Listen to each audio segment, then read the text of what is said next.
Daremos início, neste momento, à solenidade de abertura do seminário Novas Formas de Justiça, Novos Caminhos para a Sociedade, Conciliação, Justiça Restaurativa, Socialização, Audiências de Custódia e a Pax. Uma iniciativa do Tribunal de Justiça, celebrando 125 anos de atuação no estado do Rio Grande do Norte. Senhoras e senhores, convidamos neste momento para compor a mesa as seguintes autoridades. Excelentíssimo senhor presidente do Tribunal de Justiça do Estado do Rio Grande do Norte, desembargador Expedito Ferreira de Souza. Convidamos o excelentíssimo senhor vice-diretor da Escola da Magistratura do Estado do Rio Grande do Norte, desembargador Cornélio Alves.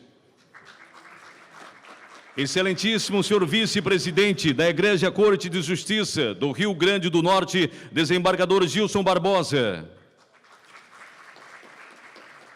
Convidamos a excelentíssima senhora Corregedora-Geral de Justiça deste Estado, desembargadora Maria Zeneide Bezerra.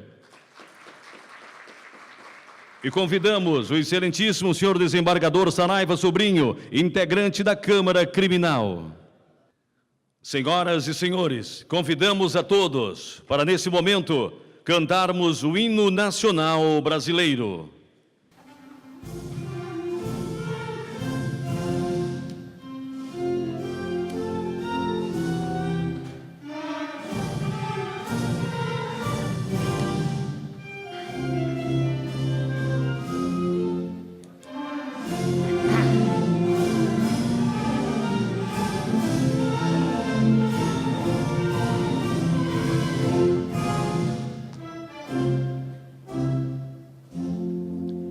Ouviram do Ipiranga as margens plácidas de um povo heróico, brado retumbante, e o som da liberdade em raios fúlgidos brilhou no céu da pátria nesse instante. Se o penhor dessa igualdade conseguimos conquistar com braço forte, em teu seio, ó liberdade, desafia nosso peito à própria morte. Ó pátria amada, idolatrada, salve, salve. Brasil de um som intenso, um raio vívido, de amor e de esperança a terra desce. Se em teu formoso céu risonho e límpido a imagem do cruzeiro resplandece, gigante pela própria natureza, és bela, és forte, impávido colosso, de teu futuro espelha esta grandeza, terra adorada, entre outras mil és tu, Brasil, ó pátria amada, dos filhos deste sol és mãe gentil, pátria amada, Brasil.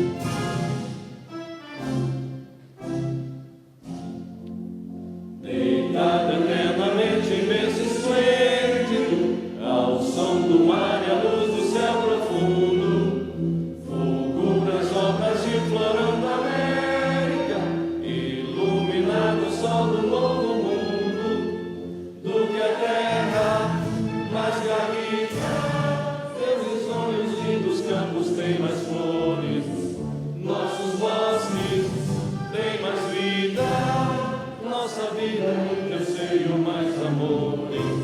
Ó pátria amada, idolatrada, salve, salve. Brasil de amor eterno seja símbolo do labaruco, estrelas estrelado, e diga o verde louro desta fábula, paz no futuro e glória no passado. Mas ergues da justiça a clava forte, verás que o filho teu não foge à luta, nem temes quem te adora a própria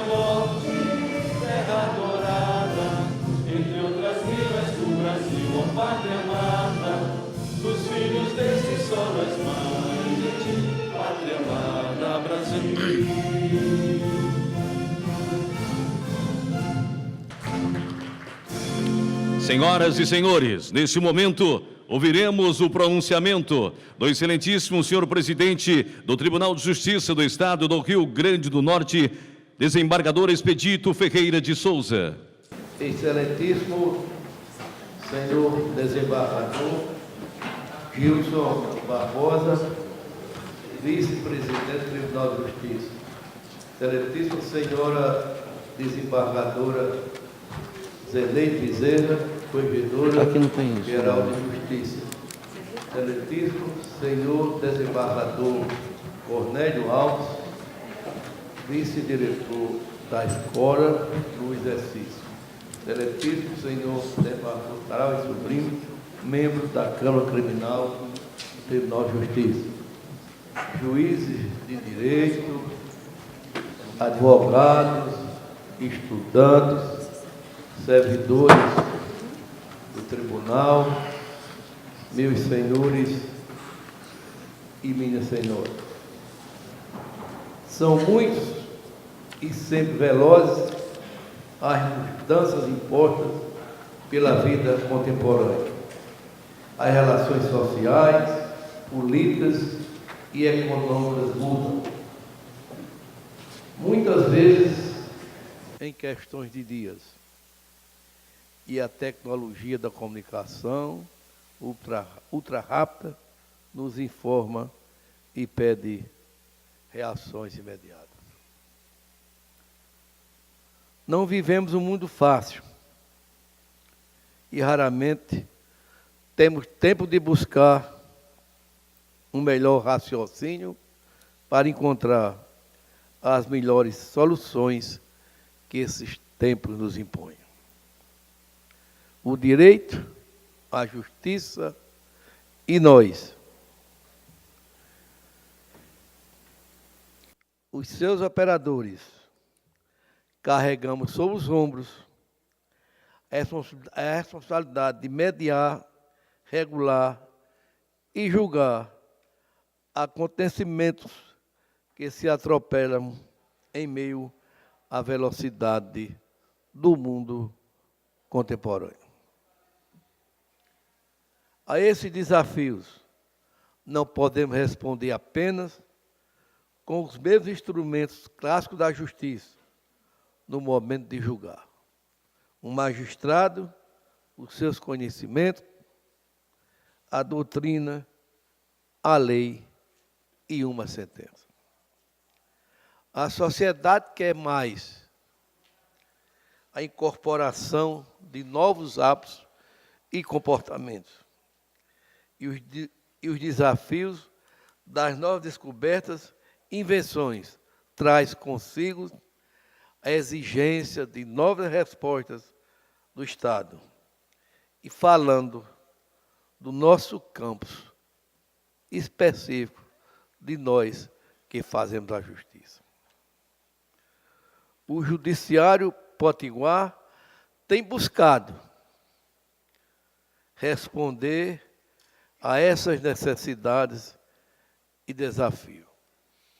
Todos nós temos feito um trabalho permanente, continuado, para implantar novas formas de aplicar a justiça.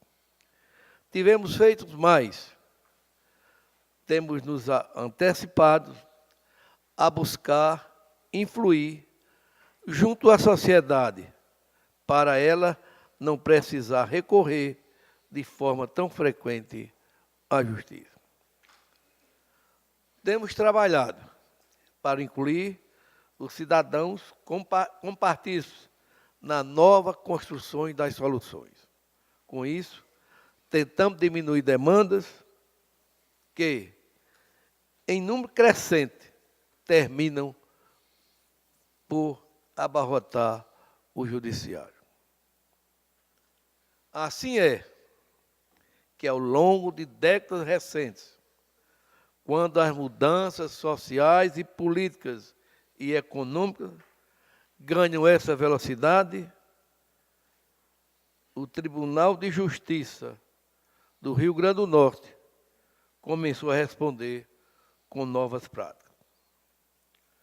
Os magistrados de primeiro e segundo grau saíram dos seus gabinetes, abriram-se à sociedade e passaram a interagir com os cidadãos. E é nesses instantes que aprendemos a lição.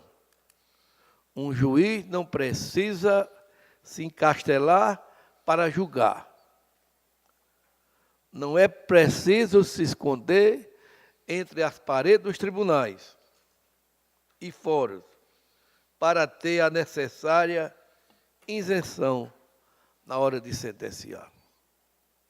Ao contrário, o contato com o cidadão pode colaborar com a aplicação da justiça, sem que essa modifique o nosso raciocínio jurídico ou distorça a doutrina que aplicamos para encontrar a sentença mais justa. São algumas ações concretas para exemplificar a nossa presença junto à sociedade. Está aqui presente as barradoras Zeneide, a nossa Zeneide, nossa corregedora e baluarte de todas essas ações, com o barrador Cornélio, que é o coordenador do Centro de Soluções dos Conflitos, SEJUX. Justiça na praça, justiça escola, casamento comunitário, junto conciliação e mediação, justiça restaurativa e melhor atendimento entre os advogados e os funcionários. Particularmente, tenho visitado vários fóruns e várias comarcas no Estado, especialmente a mais distante, para ouvir juiz e levar a mensagem do Tribunal de Justiça. A par disso, estamos recuperando a estrutura de fórum, tanto do ponto físico como de estrutura. Estamos melhorando as condições de trabalho servidor e de atendimento ao acionado. Vamos instalar centros judiciários de soluções de conflitos. Mas nossas ações do tribunal não vão encerrar com isso. Ao recuperar prédios, reequipar e modernizar a rede digital e melhorar o ambiente de trabalho, o nosso objetivo é maior, é tornar a justiça mais célere. O Tribunal de Justiça promove a formulação nas comarcas, que a última foi feita em 1999. Porque essa é a primeira demanda do cidadão, a presteza e atendimento à sua pessoa. Em todo o trabalho, a presença e a participação dos cidadãos atestam que estamos no rumo certo. Muito ainda resta a fazer, mas os primeiros passos foram dados lá atrás e estamos acelerando a velocidade desse encontro entre essa sociedade e a justiça. O caminho é longo e difícil. Para percorrê-lo, é preciso nos preparar. E para nos prepararmos, acredito que esse seminário, que declaro aberto, muito contribuirá para solidificar convicções, aclarar dúvidas, mostrar novos horizontes e levar a justiça e a sociedade ao patamar que todos nós juízes desejamos. Boa sorte aos palestrantes, boa sorte aos debatedores, presidente da mesa e vocês, participantes. A sociedade espera muito de nós. Eis uma boa hora para revigorarmos nessa verdadeira luta. Muito obrigado a todos e um bom dia e um bom seminário. Senhoras e senhores, neste momento desfazemos a mesa das autoridades, convidando-as a tomarem assentos na primeira fila deste auditório. Senhoras e senhores, neste momento daremos início ao desenvolvimento do primeiro tema proposto para a manhã de hoje. Convidamos, neste momento, os debatedores para desenvolver o tema acerca da conciliação, a coordenadora administrativa do NUPEMEC, Elane Canuto. Convidamos também o juiz de direito Marcos Vinícius. E para desenvolver o tema, convidamos a doutora Gisele Leite.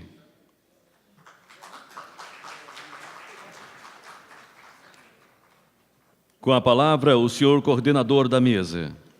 Vamos dar início à nossa primeira palestra, que tem o título Conciliação, né? Na sequência virão outras, como Justiça Restaurativa, Socialização, Audiências de Custódia e APACs. A dinâmica será a seguinte: a palestrante terá 30 minutos, em seguida, cada debatedor terá 10 minutos. Estamos com um horário atrasado, temos sessão às 11 horas, por isso temos que cumprir o horário regular. A doutora Gisele Maria da Silva Araújo Leite, a nossa palestrante, a juíza federal desde 2003, coordenadora do Centro Judiciário de Solução Consensual de Conflitos, SEJUS, na Justiça Federal, e é instrutora também da conciliação cadastrada no CNJ e no Conselho da Justiça Federal. Então, ela fará sobre a conciliação que, com o novo CPC, ganhou um destaque assim, especial como uma alternativa de solução de conflitos, quando prevê que o primeiro auto será a audiência de conciliação, se não for caso de deferimento da inicial. Tornou a audiência obrigatória e um momento para que as partes possam prever a prestação judicial já na audiência de conciliação. Mas quem falará sobre o tema é a doutora Gisele, para quem eu passo a palavra. Inicialmente, eu queria agradecer ao diretor da Escola da Magistratura do Estado do Rio Grande do Norte, desembargador Cornélio, aqui representado pelo desembargador Cornélio, pelo convite, a doutora Elane também, e a doutora Erval, que lembraram do nosso nome para participar desse evento com vocês, em comemoração aos 125 anos do Tribunal de Justiça do Rio Grande do Norte. Como o desembargador falou, meu nome é Gisele Leite, eu sou juíza federal e coordenadora do Centro de Conciliação da Justiça Federal.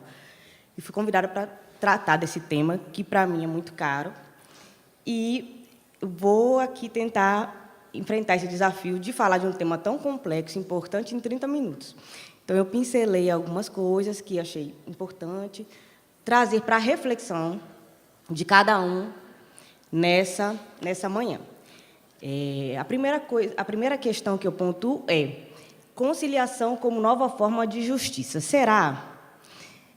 Como vocês veem aí, já no Brasil colônia, havia uma previsão de conciliação como primeiro ato do processo.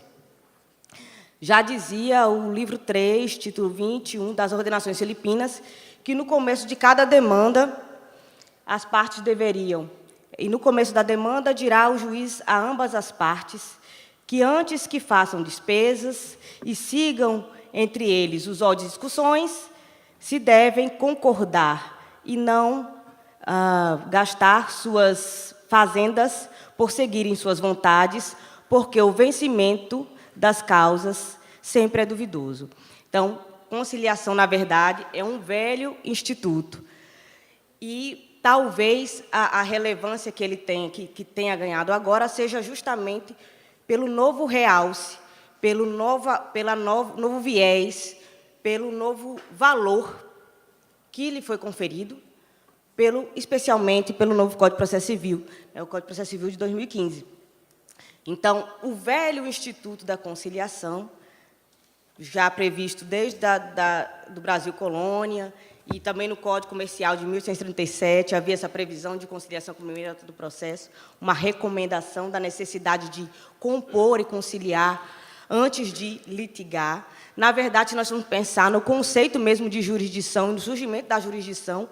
A justiça surgiu para dirimir conflitos em que as partes, quando as partes não pudessem resolver os seus próprios conflitos, né? A justiça sempre se concebeu para a justiça, desde o primórdio, esse papel subsidiário de solução dos conflitos que não fossem possíveis de solução pelas próprias partes, pelos próprios protagonistas. Na verdade, o ideal, e aí é o que o novo Código vem trazer como paradigma e como inspiração, e, de certa forma, pelo artigo 3º, como até obrigação,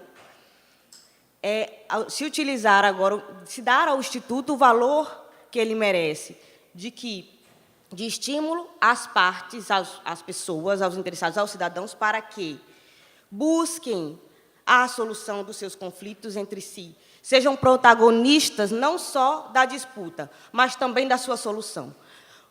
Qual a solução melhor? Não, a meu ver, não há dúvida de que a melhor solução para um problema é aquela encontrada pelas próprias partes que estão envolvidas no problema. Elas é quem tem melhor consciência dos vieses e dos pormenores que circundam aquele conflito e podem melhor contribuir para a sua solução, ou solucioná-lo, ou contribuir, cooperar e contribuir efetivamente para a melhor solução do problema. Então, a nosso sentir, o velho Instituto agora ganhou um novo realce e foi erigido pelo novo CPC como norma fundamental do processo civil.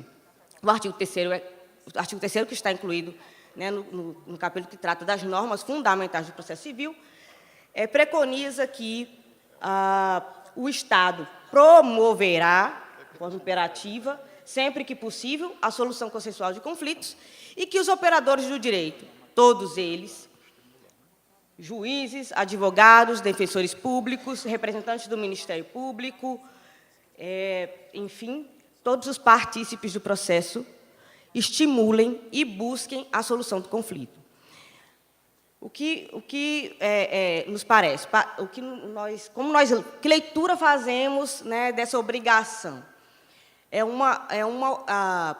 O legislador ordinário nos compeliu, ou nos está incitando a uma mudança de paradigma.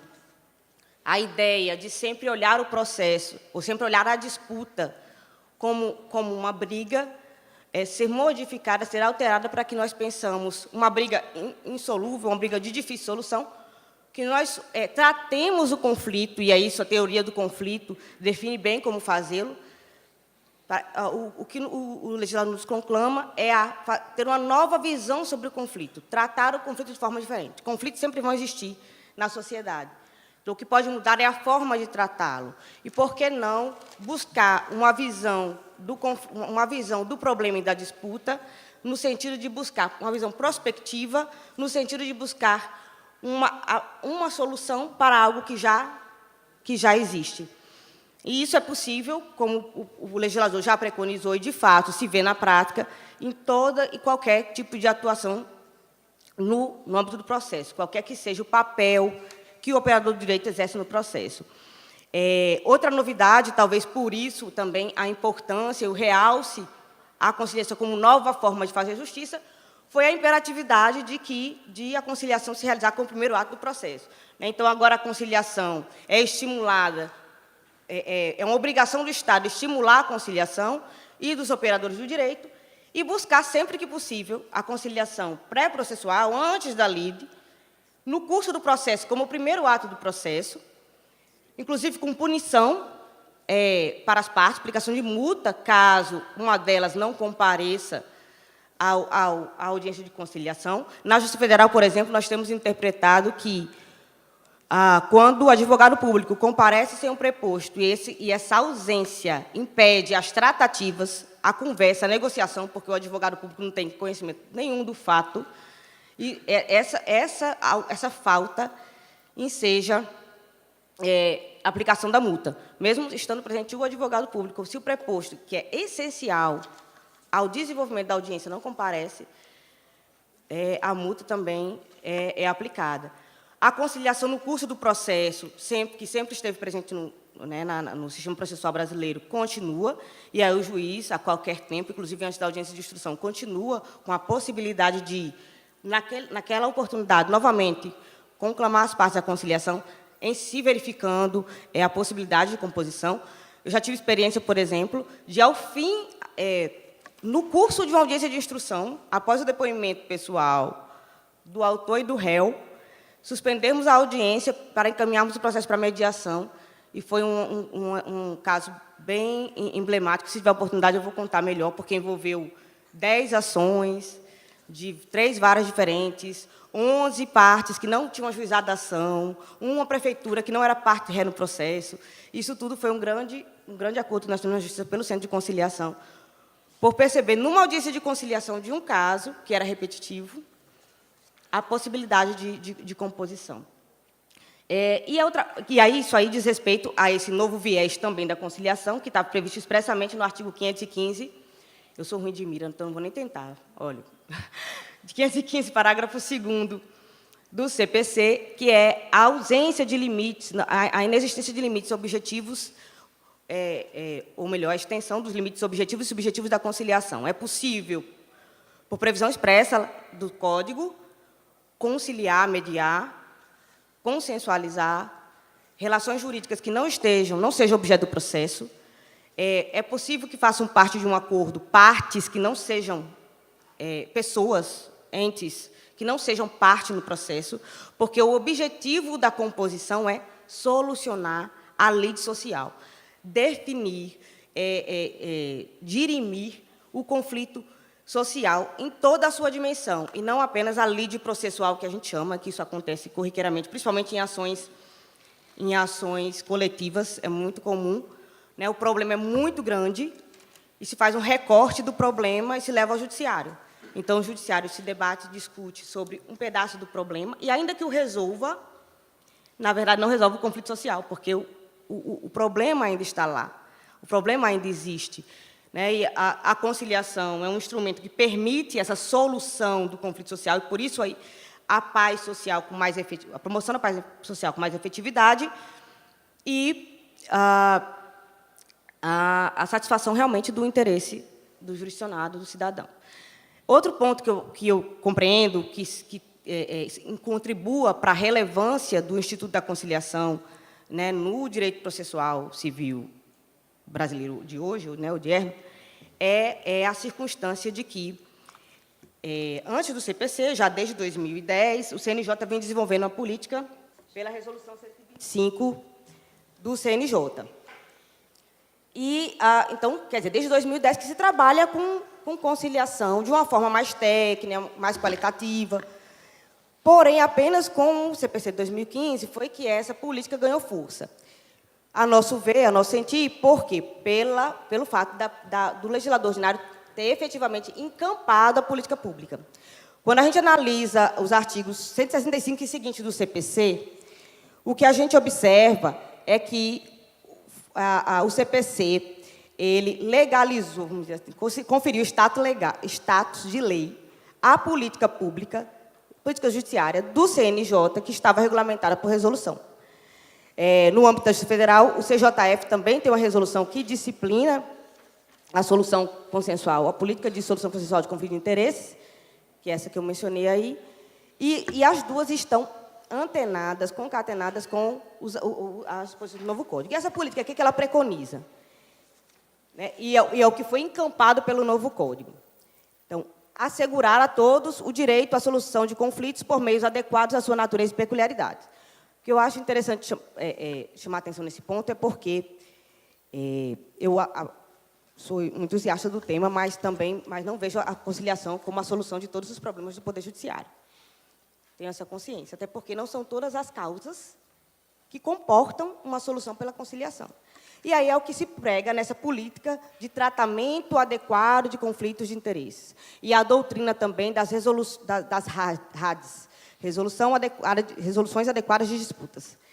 Existem várias formas de solucionar conflitos. E cada conflito, pela sua peculiaridade, pelas suas características, se amoldam melhor a um tipo de solução. Então, No âmbito da justiça estadual, eu não tenho, né, da competência estadual, eu não tenho dúvida da gama de casos e de situações em que a conciliação e a mediação se mostram como meio mais adequado. Nós encontramos esses casos também na Justiça Federal, em que lidamos com o direito público, embora em menor escala, é verdade, pela dificuldade pelas amarras, pelas limitações que o poder público tem em negociar, em conciliar, mas encontramos campo também. Então, o que preconiza a política pública do CNJ? Que se trate cada conflito conforme a sua natureza e características. Então, por exemplo, uma causa de família, eu acredito que não há dúvida de que, se obter uma solução através de uma mediação, é a melhor forma de solucionar aquele conflito. Então, é uma forma que deve ser tentada. Lógico que, se não houver possibilidade, partimos para a sentença, que seria um método subsidiário. Por outro lado, por exemplo, e esse emblemático é um exemplo que sempre se traz na doutrina, quando, no caso, por exemplo, de pedofilia, por exemplo, numa escola, ou pedofilia por uma instituição, por membros, representantes de uma instituição pública, um caso dessa natureza, talvez ou muito provavelmente, a conciliação e a mediação não sejam o meio mais adequado de solução desse conflito. Por quê? Por causa das características desse método de solução, que perdi a palavra agora, mas a pequena publicidade da solução, a probabilidade de que aquele ato se repita com outras pessoas, porque a sociedade não teve conhecimento de que aquilo estava acontecendo, a necessidade de punição mais severa de uma atitude dessa natureza. Então, num caso desses, o que se entende, o que se preconiza, é que, por exemplo, a conciliação e a mediação não seria o meio adequado. O meio adequado seria realmente a sentença, que imporia de forma adequada à solução do conflito, conferindo a publicidade necessária para que a sociedade tenha conhecimento daquele conflito que aconteceu, do problema ocorrido, e a decisão sirva também como prevenção, evitando futuros conflitos. Outra questão que a política adequada de solução de conflitos nos traz, a reflexão, né, que preconiza, e que está em consonância com o novo CPC, é a necessidade de disseminação da cultura da paz versus a cultura do litígio, de mudança desse paradigma, dessa construção. Né? Acho que não há dúvida também que a sociedade brasileira é uma sociedade extremamente litigante. Então, por tudo e por qualquer coisa, se ameaça colocar o outro na justiça. Né? Vou te colocar na justiça já é uma ameaça. Provavelmente quem diz vou te colocar na justiça não sabe nem assim, não sabe qual é a consequência disso. Se ela colocar na justiça, qual é o resultado, ou o que vai acontecer. Mas é uma ameaça. E muitas vezes se litiga por algo realmente bobo, que poderia ser, se litiga por questões ou por problemas que poderiam facilmente ser resolvidos com diálogo, com conversa, com uma empatia, né, com uma conversa empática, se colocando no lugar do outro, enfim, dialogando. Então, o que o CNJ preconiza e o novo Código também nos traz, como representantes do Estado, para reflexão e como uma nova obrigação, um novo dever, é de estimular essa cultura da paz. E aí, quando a gente fala em estimular a cultura da paz, isso implica em mudar até mesmo a perspectiva dos cursos jurídicos, por exemplo. Porque o que a gente vê na faculdade é se aprender a peticionar, contestar, recorrer. É o que se aprende durante todo o curso de Direito. São vários semestres para se aprender a litigar. E nenhum para se aprender a negociar, a mediar, a conciliar. Né? Hoje a gente tem, por exemplo, a UFERSA, aqui no Estado, que conseguiu, o coordenador do curso conseguiu, é um entusiasta também da conciliação, tem mestrado nessa área, está fazendo doutorado nessa área, e ele conseguiu incluir na grade curricular a consensualização de conflitos como matéria obrigatória e, salvo engano, em 2 semestres. Então, na Universidade Federal, nós temos como matéria opcional e temos uma prática forense que também é opcional. Mas há necessidade de se estimular a nova forma de lidar com o conflito pelo operador do direito, os estudantes de direito que serão os futuros operadores. Como é que eu vou trabalhar com consensualização se eu não tive nenhuma aula ou nenhuma experiência sobre isso, mas, pelo contrário, eu só tive experiência e aula para aprender a litigar, né, a brigar em juízo. estímulo à prestação de serviços de qualidade autocompositivos. Esse é outro ponto que foi preconizado pela Resolução 125 e agora referendado pelo CPC. A gente estava acostumado com a conciliação de baixa qualidade. E, talvez, por isso, o Instituto tenha caído em um certo descrédito. E é necessário recuperar a crença no potencial do Instituto. Desde 2010 que o CNJ vem preconizando uma conciliação, uma política de conciliação de qualidade técnica, qualidade ética, qualidade social e qualidade ambiental.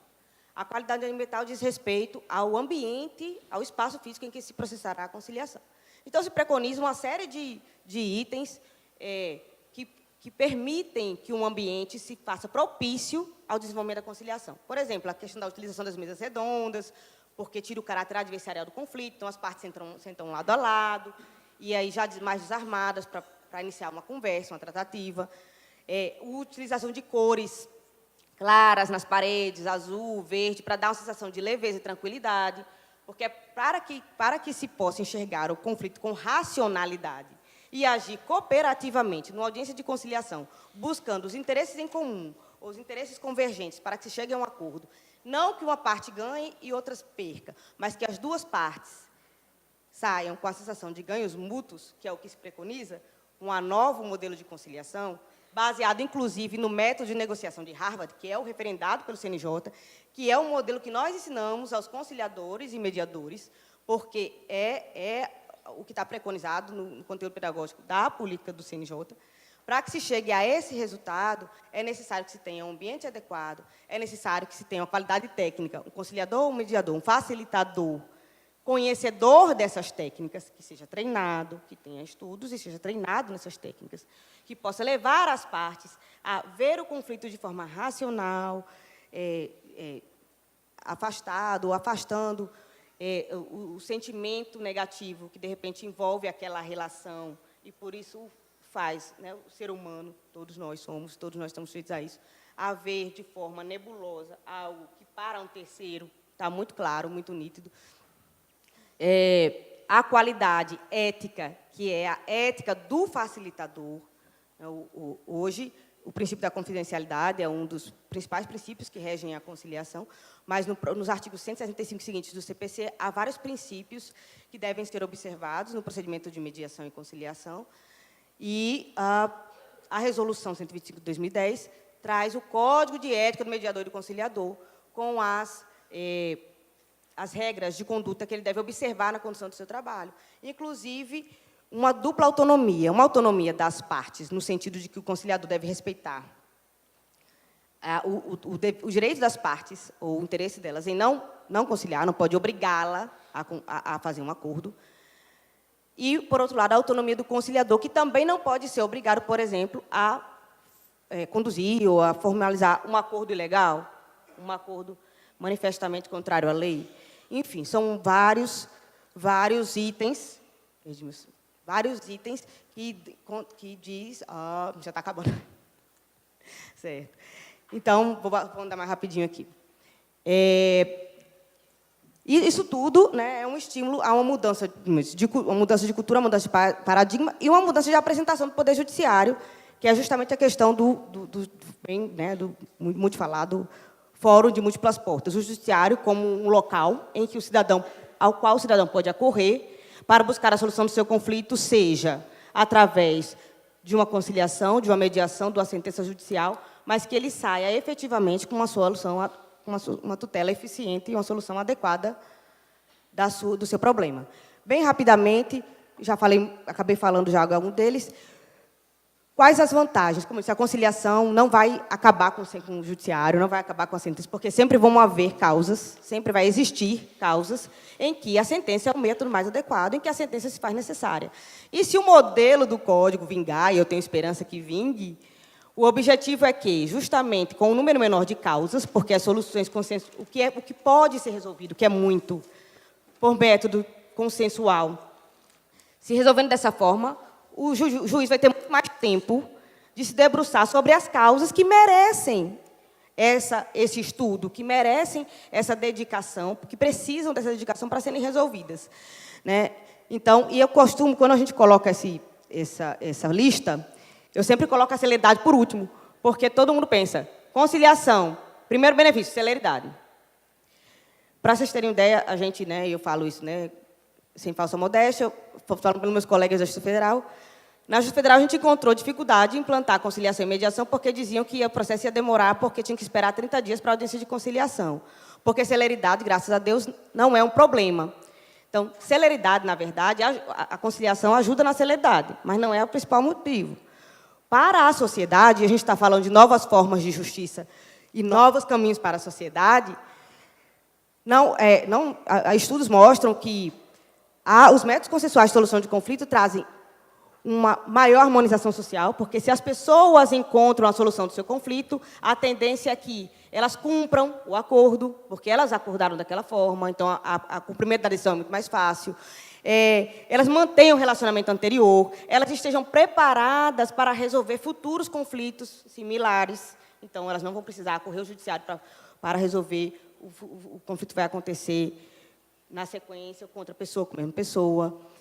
A questão da humanização do processo, que a conciliação realmente permite, que é permitir e a democratização da decisão, permitir que o cidadão jurisdicionado efetivamente participe do processo, seja ouvido, conte a sua história, narre o seu problema. E a gente tem histórias de casos, tem casos, por exemplo, em que o cidadão, mesmo sem acordo, mas saiu agradecendo, porque alguém parou 30 minutos para escutar o problema dele, para se debruçar sobre o problema dele, não conseguiu resolver, mas alguém se importou efetivamente comigo. Né? E isso, vindo da instituição Poder Judiciário, tem uma envergadura, tem uma representatividade muito grande. Né? Lá na Justiça Federal do Rio Grande do Norte, a gente está buscando implementar, né, porque é uma construção, e uma construção coletiva, de todos os partícipes do processo, todo mundo que atua no processo tem que contribuir para que dê certo. Né? Sem processos não tem conciliação, sem advogado não tem conciliação, sem o promotor, sem o juiz que envia, que adere à política e encaminha os processos.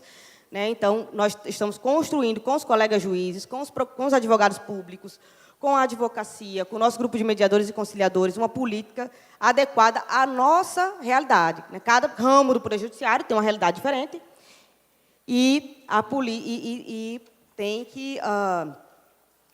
deve, né, a nosso sentir, buscar desenvolver a sua política conforme política de tratamento adequado de conflitos de interesse, conforme a sua realidade. Lá na nossa instituição judiciária, aqui na Justiça Federal, aqui do lado, né, aqui na Justiça Federal do Rio Grande do Norte, pertinho, nós procuramos prestar 3 serviços, né, à população nessa matéria. A gente tem uma sala lá, são 3 programas, conversa direta, conciliação pré-processual, conciliação na mesa. A conversa direta é uma sala da Caixa. Então, os servidores da Caixa dão expediente nessa sala. Quem tiver problema com a Caixa Econômica Federal pode ir nessa sala tentar negociar. Não precisa ter ação judicial, não precisa ter processo, não precisa... Tem um problema com a Caixa, está aberto lá, tem como se fosse um posto, vamos dizer assim, da Justiça, com prepostos que estão treinados, que sabem, né, sabem negociar, tratar... e estão lá disponíveis para lidar com qualquer conflito. Então, se eles conseguirem resolver, muitas vezes conseguem, o problema é resolvido logo ali. Se não, eles encaminham para a agência, buscam, enfim, tentam resolver o conflito sem judicialização. Um tipo de negociação direta. Dentro dos métodos de solução de conflito, é o mais básico, negociação direta, sem terceiro, sem interveniente, a parte com a própria instituição financeira. Conciliação pré-processual, que é a que a gente realiza antes do processo. A gente tem um programa de conciliação pré-processual que está sendo muito utilizado pelas autarquias federais na cobrança de dívida ativa das autarquias federais. Então, como o procedimento da execução fiscal não permite, não tem, a gente poderia inserir, mas assim, não tem previsão ou não tem espaço para uma conciliação pós-processo, nós fazemos antes do processo. Então, o devedor é chamado por uma carta convite do Centro de Conciliação para participar de uma audiência de conciliação, pode vir sem advogado, porque não tem processo ajuizado, e tem desconto, porque depois que a ação é ajuizada, há um aumento, acho que, salvo engano, 10% no valor da dívida. Os honorários do advogado público também, que é dispensado no caso da conciliação pré-processual. E a Caixa Econômica Federal também tem desenvolvido um trabalho nessa conciliação pré-processual com os contratos de habitação.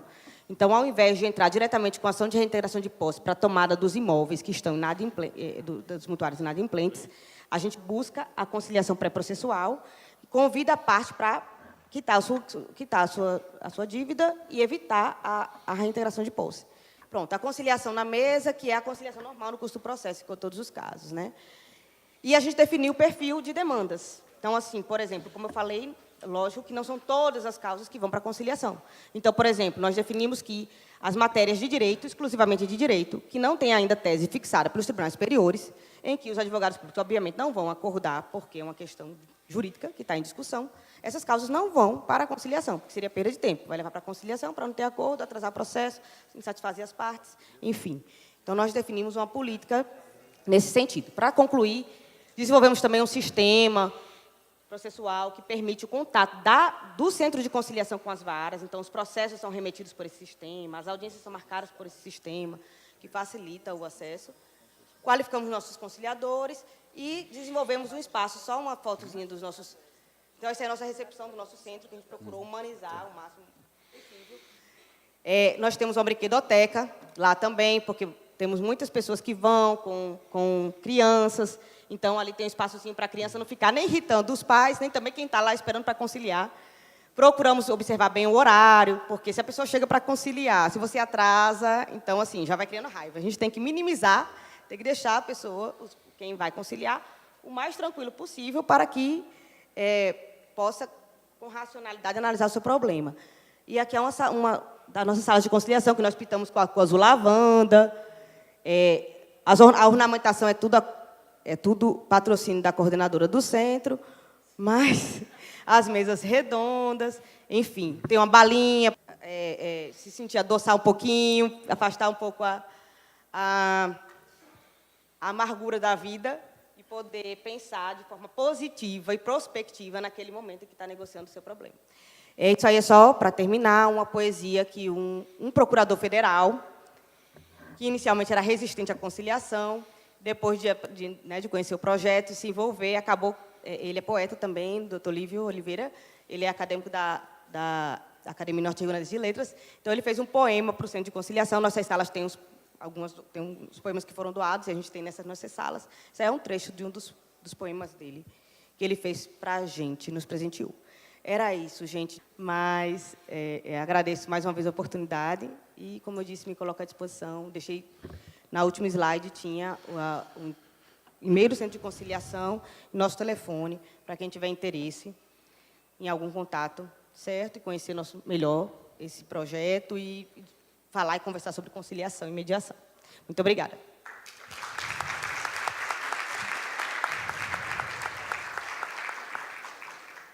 Obrigado, doutora, pela excelente palestra. Conforme foi dito, a conciliação já existe há muito tempo, mas o legislador deu uma atenção especial com o novo CPC. E essa atenção assim, ficou demonstrada quando impôs aos atores processuais, aos juízes, promotores, advogados, defensores, assim, a incentivação à conciliação, porque não tem mais como o judiciário, o juiz, por si só, julgando, proferindo a decisão, resolver tantos os casos. E também ficou essa atenção demonstrada pelo legislador quando impôs aos tribunais a criação dos SEJUCs. Nós, no Estado, já temos instalado 14 SEJUCs, mas funcionando somente 11. A nossa intenção é que, até o próximo ano, em quase todas as comarcas, o SEJUC esteja funcionando, né? E ele também, o legislador deixou claro que a conciliação era uma prioridade quando determinou assim, a administração pública, federal, estadual e municipal, e também o Distrito Federal, que ela deve ser envolvida até naqueles processos em que a própria Fazenda Pública atua, né? E também quando estimulou e determinou por lei a criação, no âmbito dos 3 entes, né, o federal, estadual e municipal, as câmaras de conciliação e mediação. Mas é um assunto que deve ser debatido para frente, e eu passo a palavra ao debatedor, doutor Marcos Vinícius. Gostaria de cumprimentar o desembargador Cornélio e, já com 9 minutos e meio, né, contribuindo para o debate da doutora Gisele, eu gostaria de ressaltar que, de fato, o tema conciliação não é um tema novo, não é? É um tema que vem desde as ordenações filipinas, não é? E que está presente no dia a dia do Poder Judiciário, seja em âmbito federal ou em âmbito estadual, e não está presente na vida da sociedade. Aí o grande questionamento é, o novo CPC vai mudar essa realidade? A resposta é bastante objetiva, não. O que vai mudar essa realidade é a mudança de atitudes de toda a sociedade, incluindo todos os membros que fazem parte do sistema de justiça, juízes, promotores, advogados, estudantes de direito e sociedade.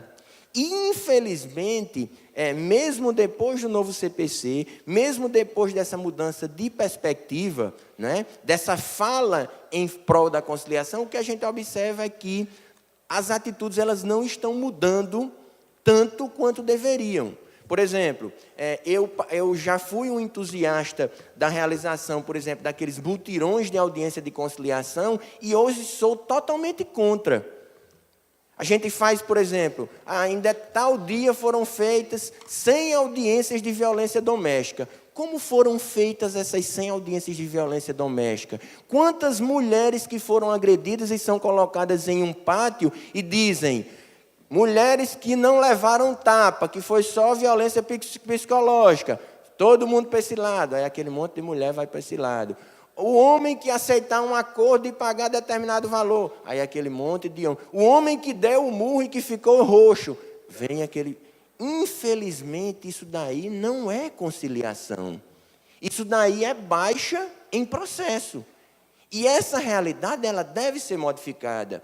Não é? E eu digo, eu já participei desse tipo de ação? Participei. Não é? Em 2010, o Conselho Nacional de Justiça determinou que... todas as crianças que não tinham pai registrado e estavam matriculadas na rede de ensino, as mães deveriam ser chamadas para que a gente fizesse uma audiência de conciliação. Na época, eu trabalhava na comarca de Parelhas e disse, vamos resolver essa situação. Nós tínhamos 1.400 crianças nessa situação. Marcamos 100 audiências por dia e funcionava assim. E funcionava dessa forma, aquele monte de gente, um se olhando como foi, como não foi, e a gente percebia que ali existiam vários dramas. Uma determinada mãe chegou, pediu para falar em particular e disse, olha, eu sou sacoleira, fui fazer uma compra no Paraguai e fui estuprada no Paraguai. A justiça vai atrás desse homem que me estuprou e é o pai do meu filho? Não. A justiça não vai atrás. Então, como a doutora Gisele falou, é interessante que a gente tenha aqueles 30 minutos. É interessante que a gente tenha mais. Certo? Mesmo diante desse novo discurso, nós vemos audiências sendo marcadas em 5 minutos. Isso daí vai resolver o problema? Não. Não é? Como eu destaco, o que é importante é a mudança de atitudes. Certo? Aí sim, desde... muitos anos, por exemplo, tem presente aqui o servidor Herbert, lá da comarca de Nise Floresta. Na época, nós desenvolvíamos um projeto chamado Plantar uma Floresta em Nise Floresta. Né? A gente ia nas escolas, conversava com as crianças escolhiam lugares para plantar as árvores. E o que é que a maioria das pessoas diziam? Ao invés do juiz estar no gabinete trabalhando, está passeando, está plantando árvore e está conversando com criança. E essa é a mudança de mentalidade que nós precisamos. E digo isso dentro da instituição. Né? Muitas pessoas dizem, esse juiz quer aparecer na televisão, por isso que faz isso, por isso que faz aquilo. Então, é necessária a mudança de atitude.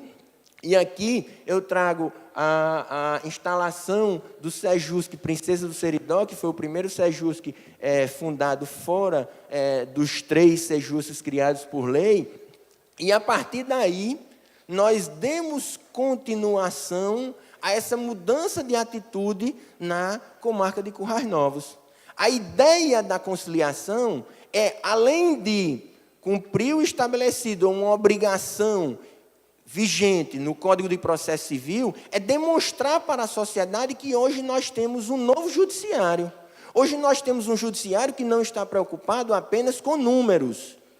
E, infelizmente, o Conselho Nacional de Justiça termina exigindo isso dos números. Não é? Hoje, o Conselho Nacional de Justiça exige que um juiz tenha 1.078 processos em um ano. Mas esses 1.078, ele não se preocupa se é uma ação de recuperação judicial, se é uma ação civil pública, se é uma ação de divórcio, se é uma ação de conciliação. É uma evolução que nós precisamos. Então, muitas vezes, nós, enquanto judiciários, somos cobrados ainda 50% do tempo, eu estou na vantagem grande, né? Ainda tem 5 minutos. Então, muitas vezes, nós nos preocupamos com esses números e termina não dando tanto tempo para a conciliação. Mas é essa mudança de atitude, é esse desafio que a sociedade exige. E como eu vou mudar a minha atitude? Aqui, eu trago para vocês uma foto de uma escola totalmente depredada. Quando eu cheguei na comarca de Currais Novos, aproximadamente há 8, 9 anos, na comarca existia essa escola, professor Humberto Gama, ela fica localizada praticamente atrás do fórum. É uma escola municipal e todas as semanas existia conflito dentro da escola. Toda semana, ou era encontrado droga, ou um aluno brigava com outro, ou um aluno chamava a menina disso, ou chamava a menina daquilo, e puxava o cabelo para lá, e o conselho tutelar era chamado e mandava a representação para o juiz. E qual mudança de atitude nós poderíamos fazer? O que o judiciário poderia fazer? O judiciário ele deveria intervir diretamente nesse conflito. Qual instrumento? Como nós podemos modificar essa realidade? Não é? No âmbito da Justiça Federal, pelo que a doutora Gisele falou, existe uma estrutura, existe um tempo de processo, não é? Que, infelizmente, o juiz das ordenações filipinas, que ainda está presente no dia a dia, manda as partes entrarem, ou o conciliador, e pergunta, tem acordo ou não tem acordo? Esse é o juiz do novo CPC? Não. Esse juiz ainda existe? Existe. Certo? Devemos mudar essa atitude.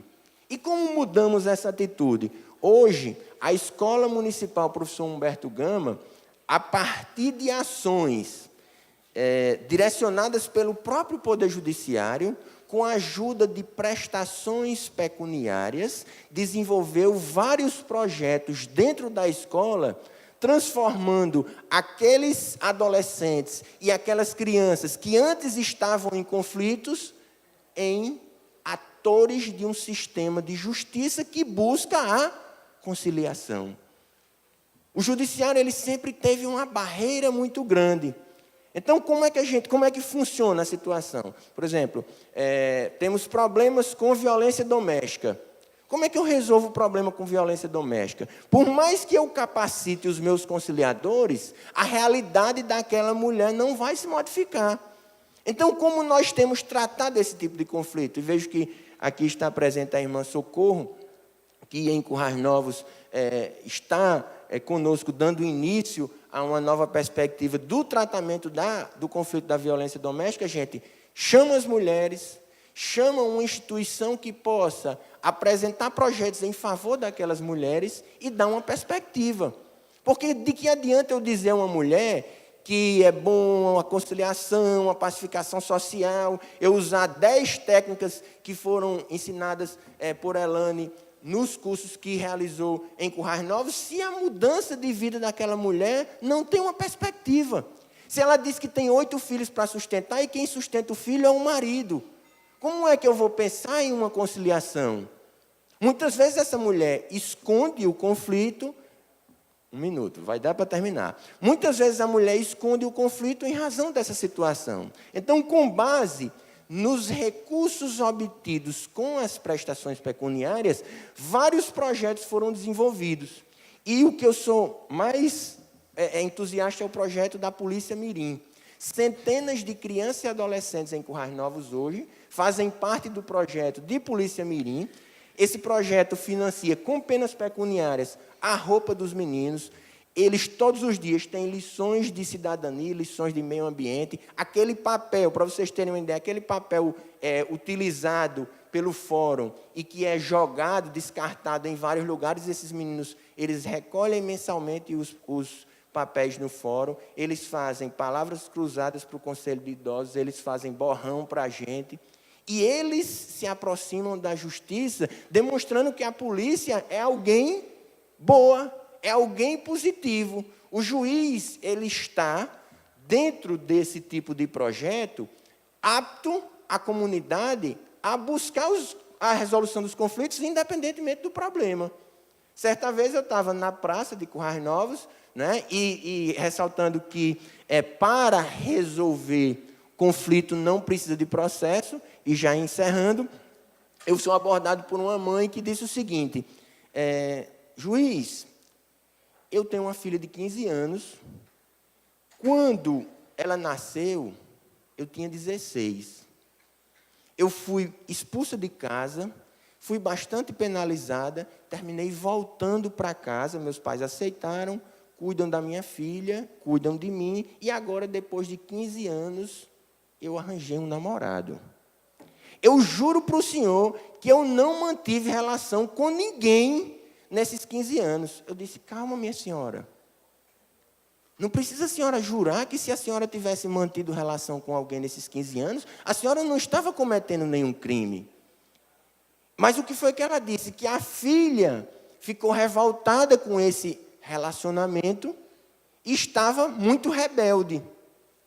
Então, com essa nova perspectiva de justiça, nós chamamos a filha, nós chamamos a mãe, independentemente da existência de um processo, nós, pelo menos, possibilitamos aquela mãe e aquela filha que uma compreendesse a visão da outra.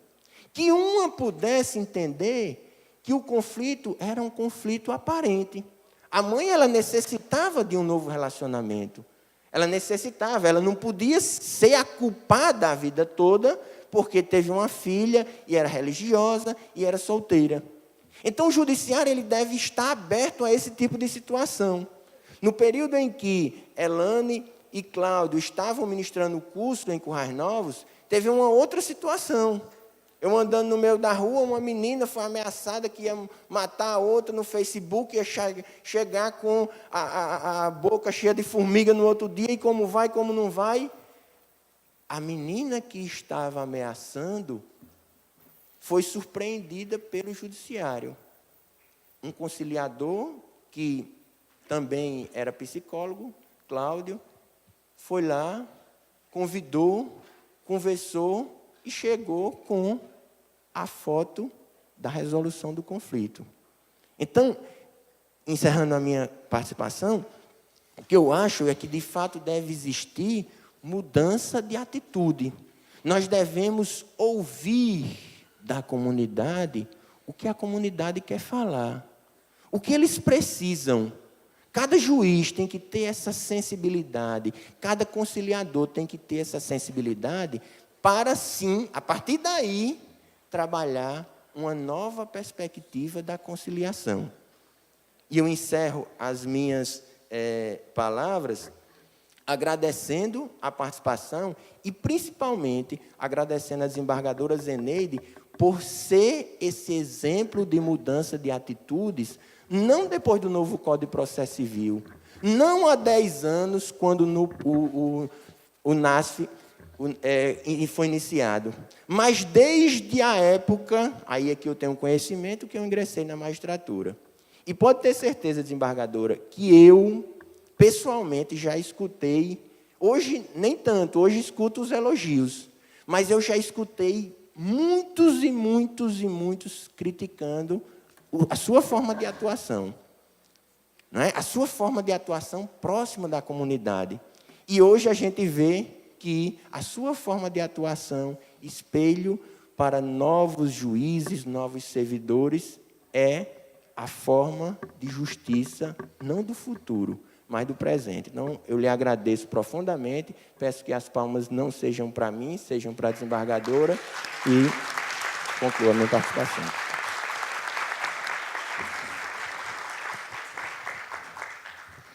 Bom, agora eu passo a palavra à doutora Elane Canuto. Eu cumprimento a mesa, na pessoa do desembargador Cornélio. É muita responsabilidade falar depois de 2 gigantes na conciliação. E também quero aproveitar para confirmar, ratificar o que o doutor Marco Vinícius acabou de dizer em relação à desembargadora Zeneide, que foi quando eu trabalhava com ela que eu tive contato com a conciliação e a mediação, quando a gente começou a andar nas escolas e ver que os professores reclamavam muito do índice de violência. Então, a gente foi começar a pesquisar o que é que a gente pode fazer pelas escolas para ajudar a reduzir o índice de violência. E, na pesquisa, a gente montou um projeto de conciliação nas escolas. Foi na época que eu trabalhava com a desembargadora Zeneide e que tivemos muito apoio. Então, tem uma história antiga e que hoje é continuada na pessoa do desembargador Cornélio, que é um entusiasta da política e acredita nesse instituto e tem apoiado todas as ações que o NUPEMEC tem proposto para o desenvolvimento dessa política. Além dele, a gente tem o doutor Erval também, que pediu que eu justificasse a ausência dele aqui, está num curso de formação de formadores, né? Ele disse que quer ser fofo, então ele foi para esse curso e pediu que eu justificasse a ausência dele.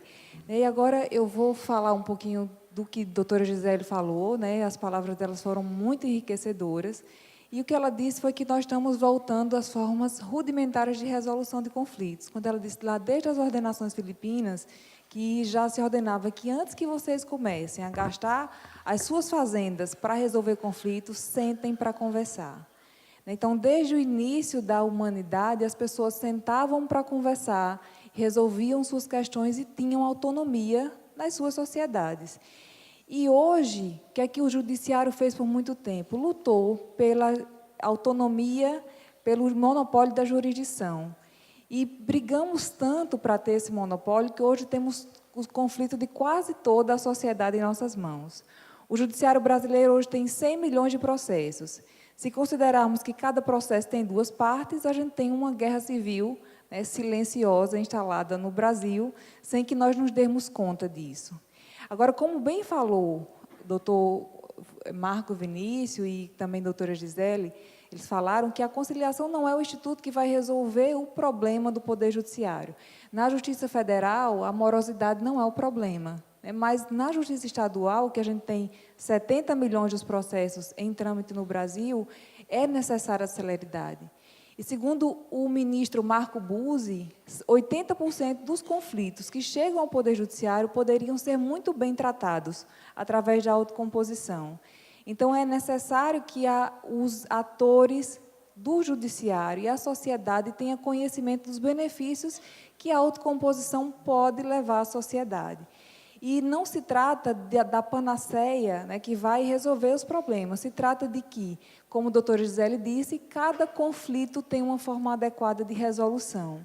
E quando se trata de relações continuadas, as pessoas se utilizam, o Instituto da Mediação é um instituto muito adequado, porque trata a relação antes do conflito, do processo judicial, e trata também a relação após. O que a mediação visa é melhorar a qualidade da interação das pessoas, para que futuros conflitos sejam resolvidos pelas próprias pessoas em suas comunidades ou no âmbito da empresa, e assim a comunidade, a sociedade seja empoderada a resolver por si os seus conflitos. E foi isso que o novo Código de Processo Civil buscou, né? Dar empoderamento à sociedade através da resolução dos conflitos, como também trazer a nova figura do mediador e do conciliador com autonomia e com respaldo para o conflito que for resolvido por ele, preferencialmente fora do Poder Judiciário, tenha a validade de título executivo extrajudicial. Está lá no artigo 784, inciso 4 do Código de Processo Civil. São títulos executivos extrajudiciais, entre outros profissionais, o termo de acordo referendado pelo conciliador e mediador cadastrado no Tribunal de Justiça. Então, isso empodera a sociedade de que sozinha ela poderá, ou sozinha ou com a ajuda desses profissionais, poderá resolver os seus conflitos. E, para isso, é necessária que eu exalto a capacitação, o doutor Marco Vinícius falou da capacitação, das técnicas, elas são necessárias. A capacitação para facilitar a resolução de conflitos é necessário. E eu vou trazer alguns dados estatísticos para que vocês vejam a importância disso. Então, hoje a gente está com um trabalho de conciliação no 2º grau, e eu trouxe aqui a estatística do mês de junho, né, em que foram pautadas 123 audiências. E eu vou falar não só da capacitação, mas também da forma que tem sido utilizado o Instituto da Conciliação.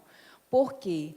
Poderia resolver 80% dos conflitos, mas não tem sido utilizado da forma que deveria, na sua melhor forma. Porque a maioria das pessoas em processo judicial, que estão na justiça, elas veem a conciliação como uma fase do processo que vai atrapalhar a resolução, que vai atrasar.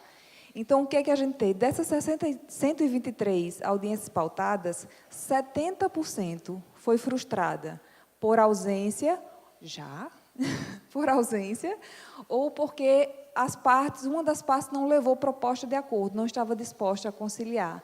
E aí, a doutora Gisele trouxe o relato da Justiça Federal, em que, na Justiça Federal, multa-se o ente público que frustra o objetivo da realização da audiência de conciliação.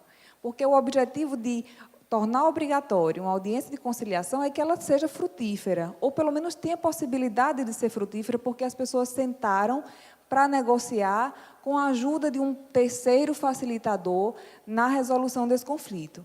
Ora, quando as pessoas simplesmente não comparecem, e aí os juízes não têm aplicado as multas, ou comparecem sem proposta de acordo, frustra o objetivo da realização da audiência. E isso gera o quê? Pelo menos 70% das audiências infrutíferas, né, frustradas, tendo seu objetivo frustrado. E o que se tem com esse resultado estatístico é que o Instituto não funciona. E aí a gente precisa realmente mudar de atitude, como disse o doutor Marco Vinícius. Então, dessas 123 audiências, 49 foram efetivamente realizadas. Dessas 49 realizadas, a gente teve 53 acordos. Então, o que significa essa discrepância, né? De 49 audiências, 53 acordos.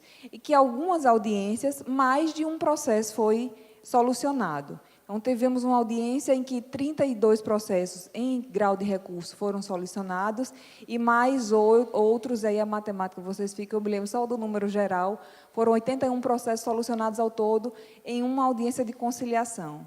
E o que é que eu quero trazer com isso? É que quando a negociação é levada a sério, quando as pessoas sentam para negociar com a ajuda de um terceiro facilitador capacitado, o resultado é promissor. E aí eu vou voltar agora a exaltar a necessidade da capacitação. Na prática dos nossos tribunais, o que é que a gente tem? Principalmente nas relações consumeristas. Um conciliador que chega e pergunta, tem acordo?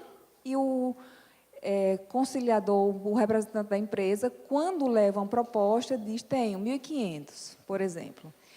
E aí eu vou fazer uma análise das situações que chegam essas pessoas no judiciário. Uma pessoa que processa uma empresa, ela teve um problema, um conflito com a empresa. Quando ela vê o preposto, ela vê a representação da empresa na pessoa do preposto. Então, ela está com raiva do preposto. E se o preposto simplesmente diz 1.500 por mera liberalidade, eu estou dizendo, eu não considero o que você sofreu, eu não considero o que a minha empresa causou de dano para você. E aí a gente tentou mudar isso através de uma experiência que acabou ontem, né, com a FEBRABAN. A FEBRABAN solicitou um mutirão e nós dissemos, está certo, a gente faz um mutirão desde que você nos autorize a capacitar os representantes das empresas. E o resultado de ontem, né, ontem eram 9 audiências por sala, e a média era das 5 audiências realizadas, 4 ausências, porque as pessoas não valorizam a audiência, né? Então, quase metade de ausência, de 5 realizadas, 4 acordos. Essa foi a média em que as pessoas compareceram e que os bancos levaram propostas. Então, o que se vê é que, quando a audiência é levada a sério, a oportunidade de negociação é valorizada, o resultado é promissor. Eu vou resumir aqui, que eu tenho apenas um minuto, as ações que o NUPEMEC tem feito, né? Então, tem capacitado conciliadores, mediadores e agora representantes de empresas, tem feito convênio com instituições públicas e privadas, principalmente as de ensino, para que a gente promova essa mudança de cultura necessária no profissional do direito, para que, quando ele venha atuar, atue preferencialmente de forma consensual, naqueles casos em que a forma consensual é uma forma adequada de se resolver. Temos também feito, como falou o desembargador Cornélio, projetos de mediação comunitária. A professora Ada Pellegrini dizia que, enquanto a sociedade não tiver conhecimento dos benefícios da mediação e da conciliação, o Instituto não vai pegar, não vai ser difundido. Então, é necessário que a comunidade tenha conhecimento do Instituto, dessa nova forma de resolução de conflitos. E em todas as sociedades em que a mediação comunitária é estimulada, o reflexo é de redução na violência, porque as pessoas começam a conhecer, a voltar às formas rudimentares de resolução de conflitos, que são aquelas formas em que as pessoas sentam para conversar, às vezes sozinhas, às vezes com a ajuda de uma pessoa que pode ajudá-las. O NUPEMEC também instala CEJUSCs, né, Centros Judiciários de Soluções de Conflitos, que são os órgãos executores da política, em que são realizadas as audiências de conciliação e as sessões de mediação, e também tem tratado os conflitos, né, na maioria das vezes, a gente tem buscado oportunidades de dar soluções coletivas a situações repetitivas. Como foi esse caso dessa audiência, que foram resolvidos 81 processos, era uma questão de concurso em que tinha 316 processos em curso. Tem outras questões também sendo tratadas, e essa é a forma de trabalho para que as pessoas conheçam essa forma, sejam beneficiadas e busquem o Instituto, e assim a gente tem uma redução da judicialização. Eu agradeço a oportunidade e estou à disposição para o debate. Ok. Também, essa vai ser minha. Então, dou por encerrada esse ciclo, agradecendo a palestrante e aos debatedores, e esperando que saímos daqui com o espírito mais conciliador e da paz social. Muito obrigado.